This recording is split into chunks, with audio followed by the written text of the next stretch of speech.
चलिए दोस्तों, आज की हम वीडियो में आपको बताएंगे कि मारुति सुजुकी में TW के लिए अप्लाई कैसे करना है। तो चलिए वीडियो को स्टार्ट करते हैं। इसके लिए आपको डिस्क्रिप्शन में जो लिंक दी हुई है उस पर आपको क्लिक करके डायरेक्ट हम फॉर्म पे चलेंगे। चलिए आपको डायरेक्ट फॉर्म पे ले चलता हूँ, बताता हूँ कैसे आपको फॉर्म भरना है। चलिए, तो ऐसे एक फॉर्म ओपन होगा जिसमें आप देखेंगे, नीचे की तरफ आएंगे तो मारुति सुजुकी रिक्वायरमेंट 2024 TW के लिए ये फॉर्म है। TW मतलब टेम्प्रेरी वर्कमैन, जो ITI पास स्टूडेंट के लिए होता है, जिसका नोटिफिकेशन सितंबर 2024 में आया था, जिसकी भर्ती अक्टूबर 2024 तक हो जाएगी।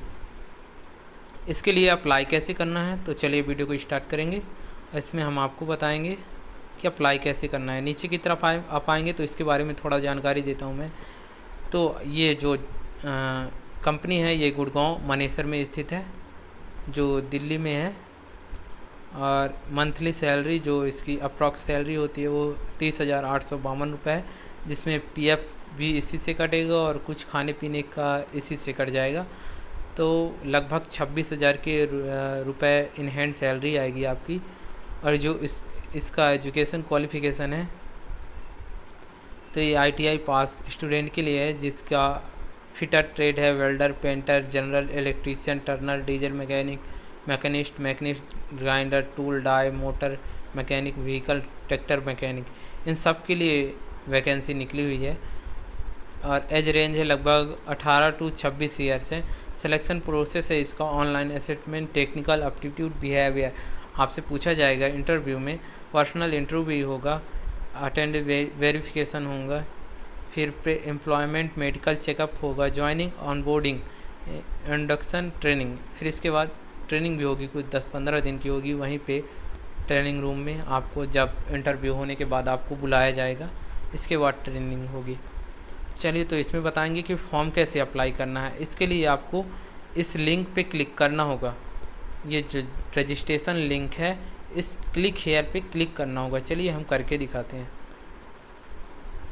चलिए इस पर क्लिक करेंगे, फिर ये एक नया पेज ओपन होगा जो फॉर्म है। इस पर आप देखें registered for TW temporary workman, जो टेम्प्रेरी वर्कमैन होते हैं उनके लिए फॉर्म है ये। तो ये TW कैटेगरी है। इसमें मोबाइल नंबर आप डालेंगे अपना। मोबाइल नंबर डालने के बाद एक OTP जनरेट होगा, OTP फिल करेंगे। OTP फिल करने के बाद आप अपना व्यक्तिगत विवरण देंगे, इसमें पर्सनल इंफॉर्मेशन देंगे, जिसमें अपना फुल नेम, जेंडर सेलेक्ट करेंगे। जेंडर सेलेक्ट करने के बाद फादर पिता के जी का नाम इसमें लिखना है। इसमें जन्म, डेट ऑफ बर्थ डालनी है। फिर इसमें एज डालना है। फिर अगर आप डेट ऑफ बर्थ डालेंगे, जैसे मैं डालता हूँ यहाँ पे,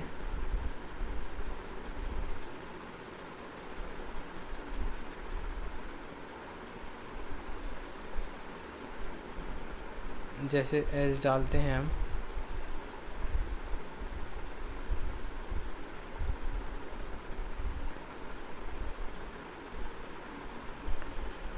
जैसे ही आप अपना डेट ऑफ बर्थ डालेंगे तो देखेंगे नीचे की ओर अपना एज आ जाएगा, तुम्हारी एज आ जाएगी 24 ईयर 3 मंथ्स 6 डेज आपके हो चुके हैं। ऐसे ही आप भी डालेंगे तो आ जाएगा। और इसमें अपना हाउस नंबर जहां आप रह रहे हैं वो एड्रेस, प्रेजेंट एड्रेस में आपको अपना मकान नंबर डालना है, विलेज, गली, गांव कौन सी है, और स्टेट सेलेक्ट करना है। फिर डिस्ट्रिक्ट सेलेक्ट करना है। फिर अपना पिन कोड, जहाँ प्रेजेंट एड्रेस का पिन कोड डालेंगे आप जहाँ रह रहे हैं। अगर आपका प्रेजेंट एड्रेस और परमानेंट एड्रेस सेम है तो आप इसको क्लिक कर देंगे। स्थायी आप जहाँ रह रहे हैं अभी भी वहीं रह रहे हैं तो ये सेम एड्रेस पे क्लिक कर देंगे, तो यहाँ पे पूरा वही सेम एड्रेस फिल हो जाएगा। फिर आप देखेंगे इसमें कैटेगरी, श्रेणी सेलेक्ट करेंगे। फिर मूल निवास प्रमाण पत्र आप सेलेक्ट करेंगे, आज जिस राज्य से हैं। और इसमें मैरिटल स्टेटस डालना है, वैवाहिक स्थिति आपकी कौन सी है। अगर विवाहित हैं तो मैरिड, अगर सिंगल हैं तो अविवाहित में सिलेक्ट करेंगे। फिर मोबाइल नंबर डालेंगे। फिर वैकल्पिक मोबाइल नंबर, एक अल्टरनेट मोबाइल नंबर फिल करना है। ईमेल आईडी डाल के ब्लड ग्रुप अगर आपको पता है तो डाल देना है, वरना ऐसे ही खाली छोड़ देना है। आधार नंबर डालना है आपको, पैन कार्ड भी डालना ज़रूरी है। फिर इसके बाद आपकी एजुकेशन क्वालिफ़िकेशन में आपको 10th की मार्कशीट का सारी डिटेल्स डालनी होगी। इसमें अपना जिस स्कूल से आपने 10th पास किया है उस स्कूल का आपको नाम डालना होगा।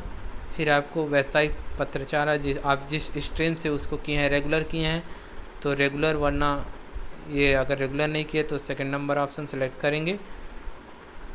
फिर इसके बाद स्टार्टिंग ईयर कौन सा था, अगर यदि आपने 2016 में पास किया है तो इसको 2015 डालना है। फिर 2016 में आपने पास ईयर, आप उत्तीर्ण वर्ष 2016 में डालना है।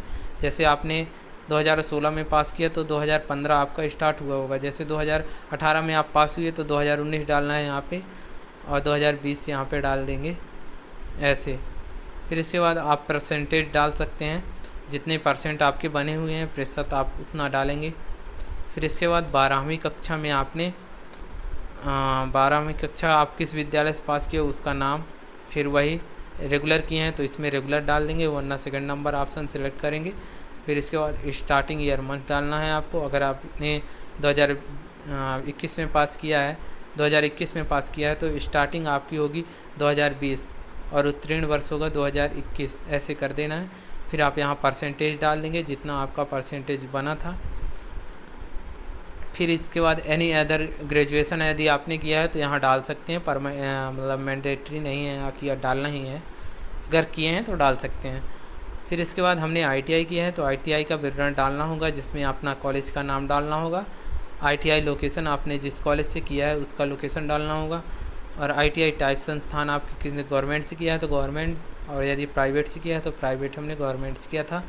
और ट्रेड आपको सेलेक्ट करना होगा, जिस ट्रेड से आपने ITI किया है। हमने फिटर ट्रेड से किया था तो इसमें देख सकते हैं जितने भी हमने फिटर ट्रेड से किया है तो इसको सेलेक्ट करेंगे।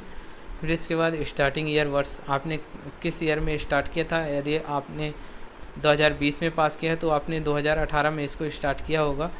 ऐसे लास्ट मंथ आपने पासिंग ईयर 2020 करना है, 2018 में स्टार्ट हुआ था हमारा फिटर ट्रेड, 2 वर्ष का था। इसके बाद सर्टिफिकेट बॉडी आपको नेशनल NCVT से यदि आपने किया है तो नेशनल काउंसिलिंग आप वोकेशनल ट्रेनिंग में सेलेक्ट करेंगे। हमने SCVT से किया था तो इसके लिए state council of vocational training को सेलेक्ट करेंगे। इसके बाद ITI का परसेंटेज, जितने 2 ईयर्स में एक फाइनल रिजल्ट होता है उसका परसेंटेज आपको इधर डालना होता है। इसके बाद इसको फिल करने के बाद आप नीचे आएंगे तो वर्क एक्सपीरियंस, यदि आप कहीं वर्क किए हैं तो यहाँ पे फिल कर सकते हैं। फिर इसके जिसमें कंपनी नेम जहाँ पे आपने कार्य किया है वहाँ किस डेट से चालू किया था और किस डेट को छोड़ा था, वो ये सारी डिटेल्स यहाँ पे फिल करनी है। और वो किस जगह पे था, उसकी लोकेशन क्या था जहाँ पे आपने काम किया है, रेगुलर किया था या कॉन्ट्रैक्ट बेस में आपने किया था, वो चीज़ें डालनी है। यदि आपने कॉन्ट्रैक्ट बेस में किया था तो कॉन्ट्रैक्ट बेस, रेगुलर में किया था तो रेगुलर, और जॉब एरिया विभाग कौन सा था और सैलरी कितनी थी उसकी, ये सारी चीज़ें फिल करके आप और किसी कंपनी में यदि काम किया है तो ये ऐड प्लस वाले आइकन को क्लिक करके इसमें और सारी ऐड फिल कर सकते हैं। चलिए हमने नहीं किया। इसके बाद इस पर अपनी फैमिली डिटेल्स, फादर्स नेम, उनकी एज, व्यवसाय क्या करते हैं और एनुअल इनकम क्या है, वार्षिक आय उनकी क्या है, मदर्स नेम, एज, व्यवसाय क्या है, मदर्स नेम। अगर यदि आपकी माँ घर पे ही रहती हैं तो हाउसवाइफ, इस पर आप लिख सकते हैं। एनुअल इनकम क्या है, उनकी वार्षिक आय क्या है, वो डालनी है। यदि नहीं है तो छोड़ देना है ऐसे ही। खाली कंप्यूटर ज्ञान के बारे में आपको मालूम है तो आप इन पे क्लिक कर सकते हैं। और क्या आप विकलांग है तो नो पे क्लिक करेंगे, यदि हैं तो यस पे क्लिक करेंगे। अगर हाँ तो विवरण दीजिए किस चीज़ से विकलांग हैं आप, और इसमें या मिर्गी से किसी भी तरह से आप दवाई ले रहे हैं मिर्गी से रिलेटेड, तो यदि ले रहे हैं तो यस नो पे क्लिक रहने देना है, कर देना है। अगर हाँ तो विवरण दीजिए किस चीज़ की, आप 4 पहिया वाहन चला लेते हैं, यस पे क्लिक करके लाइसेंस अपना नंबर डाल देना है, यदि है तो लाइसेंस नंबर डाल देना है। और इसके बाद क्या आप प्रमुख बीमारी, किसी भी बीमारी, सर्जरी या से किसी प्रकार से आपका लंबा उपचार चला है उसके बारे में सारी डिटेल्स देनी है। दृष्टि से आयोग घोषित किया गया है उसका विवरण दें, यदि हाँ तो डिटेल देनी है, वरना नो करके छोड़ देना है इन सभी में। और फिर इसके बाद क्या आपने पहले कभी मारुति सुजुकी SMG में काम किया है तो यदि किया है तो इसको क्लिक करना है, वरना ऐसे ही छोड़ देना है। कि यदि आप मारुति सुजुकी में किसी कंपनी से पहले से जानते हैं तो उस व्यक्ति का विवरण दीजिए। यदि कंपनी में आप किसी को पहले से जानते हो तो उसका विवरण देंगे। इसको क्लिक करेंगे तो विवरण देना है उसके बारे में, वो बॉक्स ओपन हो जाएंगे। आपके निम्नलिखित संबंधियों में से कोई वर्तमान में मारुति सुजुकी में काम कर रहा है। जो काम यदि उनको जानते हैं तो उनका फुल नेम, डिपार्टमेंट, किस डिपार्टमेंट में काम करते हैं, वर्क लोकेशन क्या है, मोबाइल नंबर, रिलेशन आपका उनसे क्या है, ये सारी डिटेल फिल कर देनी है। यदि पहले से कोई कर चुका है या कर रहा है तो उसका नाम डालना है। फादर्स हैं तो फादर्स के बारे में डालना है, पिता father's name, father department, father staff ID. यदि मदर हैं तो मदर का नाम, मदर डिपार्टमेंट। यदि नहीं है कोई वहाँ पे काम करने वाला तो उसको छोड़ सकते हैं, इन सभी चीज़ों को छोड़ सकते हैं। फिर एक अपनी फ़ोटो अपलोड करनी है जो 2 MB में होनी चाहिए और ओनली PNG JPG फॉर्मेट में होनी चाहिए। ये हमने वीडियो में बता रखा है, आप जाके देख सकते हैं कि PNG और JPG फॉर्मेट में कैसे बनाते हैं। और मैक्सिमम 2 MB की होनी चाहिए, और MB अगर ज़्यादा है तो उसको कम कैसे करते हैं ये हमने सारी डिटेल्स एक ही वीडियो में बना रखा है। आप जाके हमारे डिस्क्रिप्शन को चेक कर देना, हम वहाँ पे लिंक डाल देंगे, वहाँ से आप जाके देख लेना कि फ़ोटो कैसे एडिट करते हैं। फिर इसके बाद आपको कोविड-19 का सर्टिफिकेट लगाना होगा इस पर। यदि है तो ऐसे आपने कर चुका है, आप वैक्सीन ले चुके हैं, किस तारीख को लिया था, ये सारे डिटेल्स फिल कर देने हैं। डन है तो डन, आप वैक्सीन ले चुके हैं, डन। वैक्सीन का नाम हमने कोविशील्ड लिया था, हम कोविशील्ड पे क्लिक करेंगे। फर्स्ट डोज कब लगी थी, सेकेंड डोज कब लगी थी, अपलोड नहीं करना है, इसमें जानकारी देनी है खाली। और मैं उपयुक्त घोषणा को पढ़ और समझ लिया, इसको स्वीकार करता हूँ। इस पर आई रेट पे क्लिक करके सेव एंड नेक्स्ट करेंगे।